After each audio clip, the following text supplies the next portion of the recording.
Well, hello, everybody. Welcome to Fireside 42. I'm your host, Rob Walden, and I hope everybody had a great day. Hey, listen, this is going to be a different kind of episode. I'm here by myself. No Tony today. I'm not even at work right now. I am at home outside on my porch. You can hear the nature sounds in the background, the cicadas and whatnot. So yeah, it's just you and me today, and there's a couple reasons for that, and I want to talk about it a little bit. First of all, I got a new mic. That's partly why I'm doing this. I wanted to test it out. I don't know that I have it quite dialed in yet, but I'm getting there. I like it. And the other reason I'm doing this is because, so the problem with the bargaining committee is that they're busy. They're busy quite a bit. And as bargaining starts to escalate, which it is slowly, it's starting to escalate, they're going to become busier and busier. Right now, when you consider all the things that they're doing, right? They're bargaining with the company. They're doing side table stuff with the company. They're meeting with membership to answer questions and to clarify things that are going on.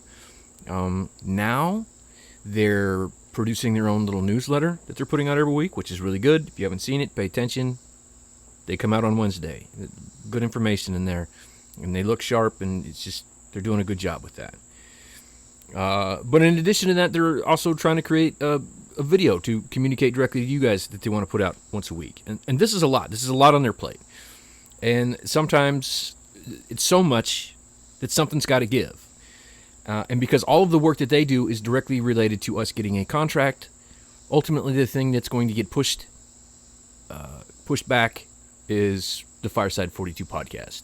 It's frustrating for me, but it's good news for you because it means that they're focused and dedicated on the big prize, right? So we had an idea to do a podcast today. We were going to we're going to rip Christina's video to shreds, and we probably will still do that. I think maybe Monday we'll record that episode. But it just didn't work out. It ran out of time. And so we didn't get it done. And fortunately, I have this new mic that I can start doing things from home. And the other thing, too, is, so the podcast is starting to grow, right? Something happened that I didn't really count on, that I sort of hoped for, but kind of bet against when I started this whole thing, is that you guys would listen. And because you guys are listening, and more, a lot of you are finding value in this podcast, it has recently occurred to me that I'm kind of at a crossroads, sort of. I have to make a decision. And either I have to allow this podcast that's sort of becoming a living, breathing thing now. I have to either make plans to end it when the bargaining process is over, or I foster it and help it to grow. And I've elected to help it grow and become bigger, which means that I have to start doing things more independently, away from the bargaining team, and I have to kind of find my voice all by myself. And so this is part of this. So to help kind of take the burden off of me being up in the academy all the time trying to get interviews with bargaining team members, we're still going to do that. That's not ending. I'm going to slip in some episodes where it's just me and you talking about things that are important. State of the podcast episodes probably be a little bit shorter, but I mean, you guys are listening. You guys are involved. You guys give me feedback on the floor and in meetings and stuff. So I think I owe it to you to, from time to time, come on the air and just tell you how things are going, right? So there's a lot of things happening behind the scenes of the podcast, a lot of planning, a lot of negotiating and talking with different people to try to make this thing grow. So yeah, that's why I'm sitting at home talking to myself, feeling a little silly. I hope this episode doesn't suck. It's a lot easier to be clever when you have somebody who's smarter than you to help you be clever. Anyway, so that's that. I want to talk a little bit about that all team meeting. It wasn't much there, was there? We had, a lot of rumors, a lot of suspicions. A lot of us thought that was all she wrote. There was going to be a furlough, or nope. It was just basically a bargaining meeting, directed directly at team members, which is sort of bullshit. I think they're on the hairy edge of direct bargaining or direct dealing with this team meeting. And I don't appreciate that very much. And also, Christina's full of shit. Like, I don't know how to be nice about it. Like, I should be nice about it, but I'm not going to be, because she's a fucking liar. Like, she just is. And it bugs.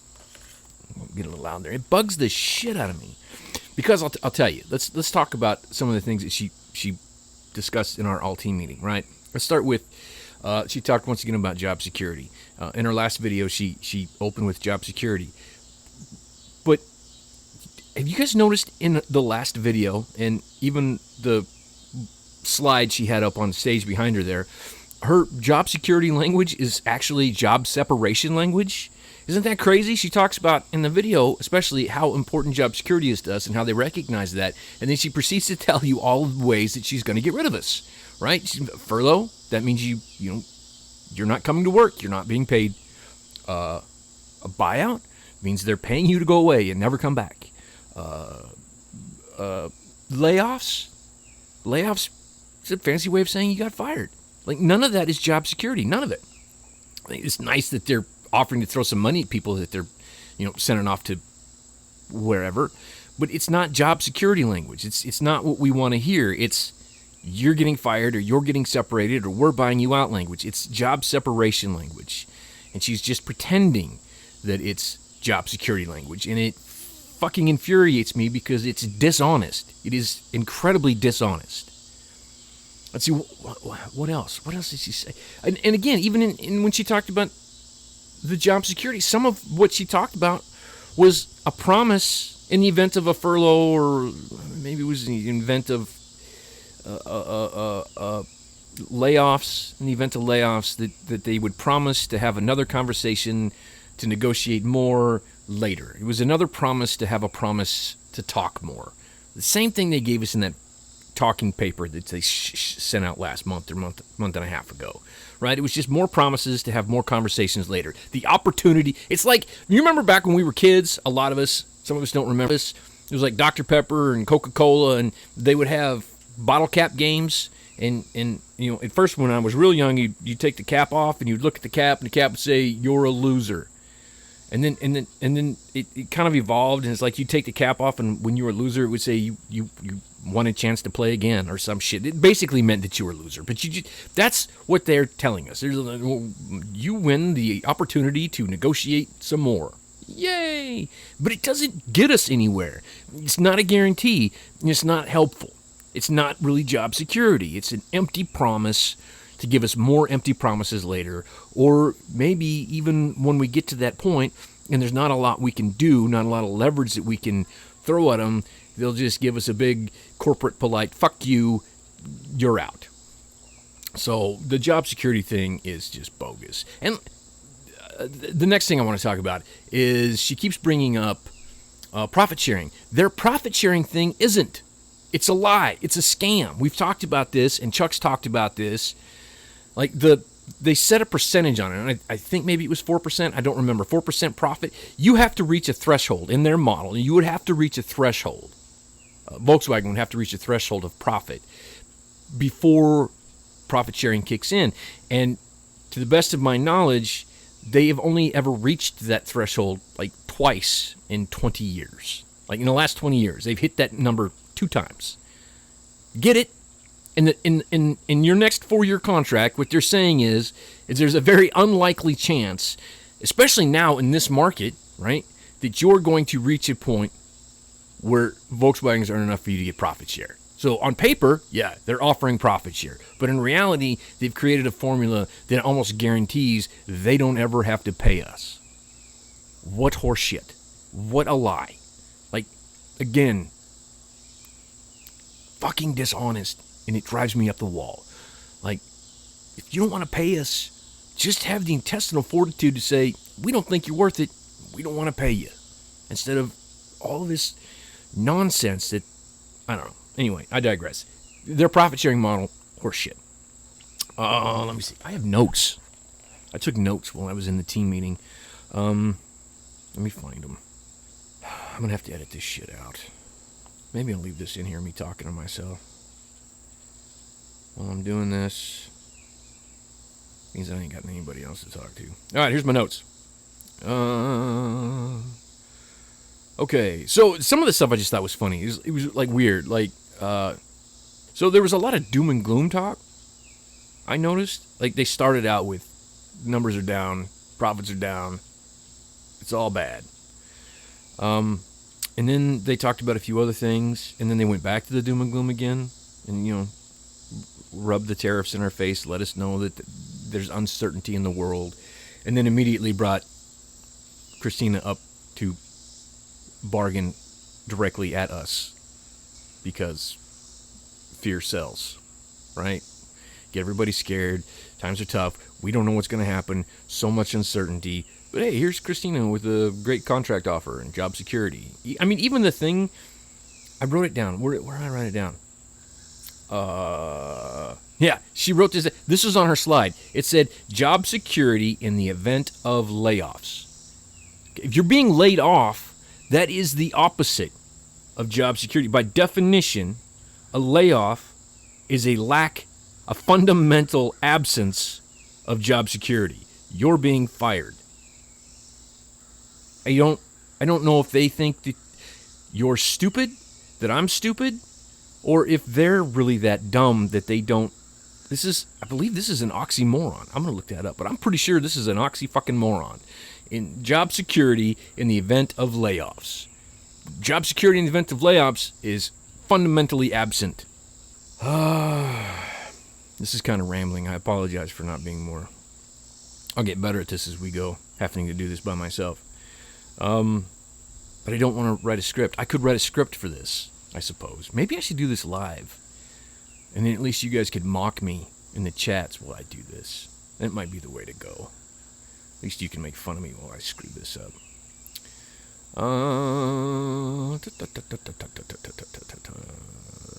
So there's one thing that I was kind of confused on. Well, not really confused, but I'm curious about. When they were talking about the quality of our cars, and they showed that list of where our cars were on the list of quality, and like the ID4 was on page 3, and the Coupe was on page 2, or whatever the hell that was. Like, we were pages down in the quality thing. I kind of wonder, and I'm sure it is because so many of Volkswagen's plants are unionized, I wonder if all of the plants that are ahead of us are unionized plants where the union has a powerful, direct hand in ensuring quality instead of shipping shit out the door so that supervisors can get their numbers. And, maybe that's unfair on my part. Maybe management is now trying to do a better job, like legitimately trying to fix some of this stuff. But in the past, they have just obviously let garbage fly. So anyway, that was just an observation I had. At the very beginning of the meeting, Henning said he thanked us. He said it was good that so many of us wanted to come to that meeting, which is sort of laughable because I was told I didn't have a choice. Like, I don't know if does he not know what's going on? Like, do they not explain to him how this shit works? Or, again, is he pretending that I'm dumb? Because I was required I had to go to this meeting. It was a mandatory all-team meeting. I didn't want to be there. I didn't want to listen to them peddle their propaganda bullshit at me. I didn't have a fucking choice. So for him to stand up there on that microphone and say, thank you for wanting to come here. It's good that so many people wanted to show up. Like, kiss my ass. I didn't want to be here. You made me come. Right? This is a captive audience meeting. I didn't have a choice. Shithead. Like, Jiminy Christmas. Let's see, what else? What are my other thoughts on this damn thing? I have a note. Christina is full of shit. I think I've covered that. Yeah, so that's my thoughts on the all-team meeting. It wasn't much of nothing, which is good. I'm glad that they didn't declare layoffs or tell us that they were going to put us on furlough again. Although, being paid to not have to go to work isn't all that bad, honestly. All right, so you have to forgive me. I'm also smoking my cigar out here while I do this. I'm going to do this shit at after work. I'm going to enjoy myself. I want to talk a little about the future of the podcast. So I want to. My hope is, and I don't know how many of you folks out there are podcast listeners by and large. Like, I'm sure some of you are. I'm sure some of you are just listening to this podcast because you're getting information direct from the bargaining committee. But I listen to a lot of podcasts, and I try to listen to things that, well, I listen to a wide variety of things. But of the things that I listen to, I've been listening to some organized labor podcasts. And so what I found is, really, there's only two. Like, the market is bare. There is the, let me look. There is the Valley Labor Report, which is a pretty good radio show. It's newer in our area, but it's not that new of a podcast or a radio show. They do a pretty good job. And then there's America's Workforce podcast, and they're more national, whereas Union Labor or the Valley Labor Report is really more regional. But that's kind of it. Like, apparently there's a lot of podcasts. Locals and stuff will have a lot of their own little podcasts and whatnot. But as far as competition, I think, given everything that's going on in the South, the potential for, say, like Mercedes is redoing their vote, and there's other foreign plants that UAW wants to organize, and organized labor in general is kind of having a resurgence lately. I think there's an appetite for more podcasts. Forgive my airplane flying overhead. I hope that's not too obnoxious.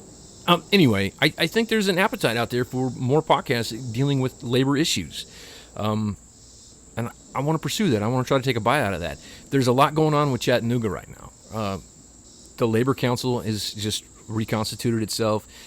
If Local 42 ends up joining the Labor Council, they're going to be a force to be reckoned with, just because the sheer size of our factory, it's going to add a lot of political power to that organization, which is going to help all the other locals in the area, and they've all got interesting things to say. I just recently I've attended some of the Labor Council meetings, and I was listening to one of the delegates from the IEBW, and he was talking about the things that's going on with the TVA right now, and how the current administration is trying to privatize it, and how they don't feel that that's a really good idea, and problems and stuff that can cause. And there's all kinds of labor issues happening in our backyard that we are going to be put in a position to affect positively moving forward. And I want to be able to talk about that. I want to, these stories are interesting, and I want to share them with you. And so that's kind of how I want to move the podcast. At some point, this contract is going to be finished and ratified. We'll have to have elections after that. I want the podcast to focus on the elections. I want to help people get their name out to the rest of the plant. If they want to run for office, I want to help with that.